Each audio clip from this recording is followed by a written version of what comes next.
Tu crois qu'un parc d'attractions est un endroit sûr? Attends de voir ce qui m'est arrivé. Et si tu aimes ce genre d'histoire, abonne-toi dès maintenant pour ne rien manquer. C'était un samedi soir d'été. Les lumières des manèges brillaient partout, projetant des reflets colorés sur les visages des visiteurs. L'air était saturé de l'odeur du sucre, de la barbe à papa et de la friture. On sentait la chaleur résiduelle du soleil sur les pavés, même si la nuit tombait doucement. Les rires des enfants résonnaient, se mêlant au cliquetis des attractions et aux cris d'excitation des plus courageux. On était là pour tester la nouvelle montagne russe, gigantesque et imposante. Même à distance, on pouvait entendre le vacarme des rails et le fracas des wagons en descente rapide. L'attente semblait interminable. Chaque craquement métallique de la structure me faisait frissonner. Je me suis rendu compte que mon cœur battait plus vite à chaque vibration, chaque grondement du moteur. Devant nous, un homme ajustait nerveusement son harnais. Il semblait inquiet, presque trop concentré, les sourcils froncés. L'employé à côté a haussé les épaules. Pas d'inquiétude, ça arrive parfois. J'ai ri pour cacher mon inquiétude, mais une petite voix intérieure me murmurait que quelque chose n'allait pas. Même le vent qui soufflait sur le parc semblait avoir un rythme étrange, comme une respiration qui accompagnait la tension de la nuit. Chaque stand avait son ambiance, la musique des autos tamponneuses, les lumières clignotantes des manèges pour enfants, les écrans qui projetaient des animations. Tout paraissait normal, mais un frisson persistait, comme si le parc lui-même retenait son souffle. Les cris de joie masquaient à peine le cliquetis inquiétant de la grande roue en arrière-plan. Enfin, notre tour arrive. On s'installe dans le wagon. Les sangles se referment sur nos épaules, serrées, immobiles. Le train grimpe la première pente, lentement. Le cliquetis des rails est régulier, mais chaque bruit métallique semble résonner dans ma poitrine. Le vent froid du soir me fouette le visage et je sens la tension de ceux autour de moi. Mon regard se perd sur les lumières du parc qui deviennent minuscules en contrebas. Au sommet, un craquement sec résonne, presque imperceptible, mais suffisant pour que mon estomac se noue. La barre de sécurité semble légèrement bouger. Rien de dramatique, mais mon corps est figé. Mes mains moites agrippant le métal froid. La respiration se fait rapide, irrégulière. Chaque seconde qui passe semble durer une éternité. Le wagon commence sa descente. Les cris des passagers se mêlent aux lumières clignotantes et à la musique lointaine du parc.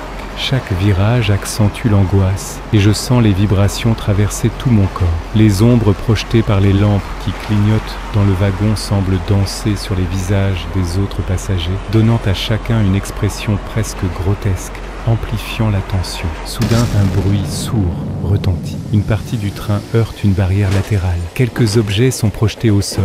Des casquettes, des sacs, des bouteilles qui roulent entre les rails. La foule panique. Certains se mettent à crier. D'autres restent figés, incapables de bouger. Au milieu du chaos, j'aperçois une silhouette massive se faufiler entre les wagons et les visiteurs effrayés. L'animal du petit zoo du parc semble s'être échappé. Il avance lentement au début. Chaque pas résonne lourdement sur le sol pavé. Les enfants hurlent, les adultes crient des consignes que personne ne peut entendre. Les employés du parc courent dans tous les sens, tentant de maîtriser la situation, mais le vacarme et la confusion rendent leurs efforts presque inefficaces. Je me sens paralysé, incapable de bouger, tandis que la silhouette se rapproche de plus en plus. Chaque respiration semble amplifiée. Chaque vibration du sol fait sursauter mes nerfs déjà à vif. Le parc entier est suspendu dans une peur collective. Les lumières clignotent. Certaines s'éteignent quelques secondes, plongeant le lieu dans un noir total. On entend les sirènes et gyrophares au loin, mais aucune sortie n'est immédiatement accessible. Mon cœur bat si fort que j'ai l'impression que tout le parc peut l'entendre. La foule est figée par la terreur.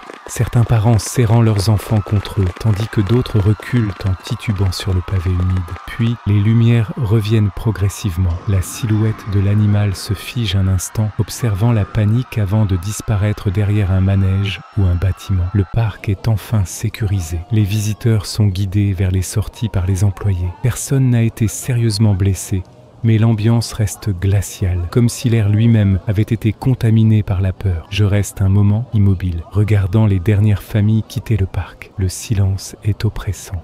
Même le cliquetis des manèges à l'arrêt semble plus sinistre que jamais. Chaque cri que j'ai entendu, chaque bruit métallique, chaque pas lourd de l'animal reste gravé dans ma mémoire. Mon esprit repasse chaque détail, analysant chaque mouvement, chaque ombre, comme si quelque chose de plus vaste et plus dangereux s'était glissé entre les attractions et moi. Alors que je sors enfin du parc, l'air frais de la nuit me frappe, mais je sens encore la tension sur mes épaules. Même en marchant vers le parking, je continue à entendre les cris et le vacarme dans mon esprit. Chaque fois que je repense à cette nuit, je revis le chaos, l'adrénaline et ce frisson que rien n'a jamais réussi à effacer. Les secours et le personnel du parc commencent à baliser la zone, vérifiant que tous les visiteurs sont en sécurité.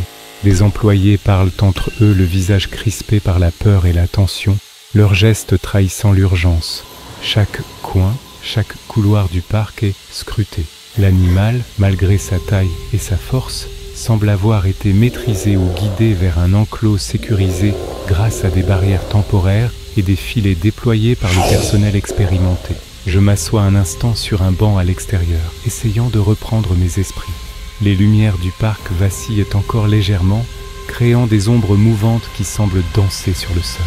Je repense aux familles, aux cris, au chaos, et surtout à ce regard de l'animal qui m'a transpercé au milieu de la panique. Ce moment restera gravé dans ma mémoire pour toujours. Je prends conscience que cette nuit aurait pu se terminer beaucoup plus mal. L'adrénaline commence à redescendre, mais la peur reste présente. Cette sensation de vulnérabilité que l'on ressent lorsque quelque chose d'imprévisible et de potentiellement dangereux surgit de nulle part. Mon esprit replay les événements, analyse chaque détail, chaque réaction de la foule, chaque mouvement de l'animal. Le parc se vide peu à peu. Les derniers visiteurs quittent les lieux, chuchotant entre eux, certains encore tremblants. Les employés ferment les attractions, vérifiant les barrières et communiquent avec les équipes de sécurité pour s'assurer que tout est sous contrôle. Le calme revient progressivement, mais un sentiment de malaise persiste dans l'air. Alors que je m'éloigne du parc, je réalise que cette expérience a changé ma perception de ce genre de lieu. Les manèges, les lumières, les cris joyeux, tout prend une autre dimension, après avoir été témoin de la fragilité de la sécurité et du pouvoir imprévisible d'un animal effrayé et en liberté. Même après plusieurs semaines, je repense encore à cette nuit. Le moindre bruit métallique, le vacarme d'une machine, le hurlement lointain d'un manège me ramène instantanément à ce chaos. Je me surprends à vérifier plusieurs fois autour de moi lorsque je visite un parc, à observer les barrières, à ressentir la tension dans l'air. Et pourtant, malgré tout, je sais que je ne suis pas le seul à avoir vécu ce genre de peur dans un parc d'attractions. Ces lieux, aussi merveilleux et fascinants soient-ils, cachent parfois des dangers inattendus, des événements qui échappent à toute anticipation. Si cette histoire vous a glacé le sang, abonnez-vous pour ne rien manquer d'autres récits effrayants et immersifs. Laissez un commentaire pour me dire si vous auriez osé rester ou si vous auriez fui dès le premier craquement. Et surtout, n'oubliez pas de liker la vidéo si vous aimez qu'on vous raconte les histoires les plus flippantes du quotidien.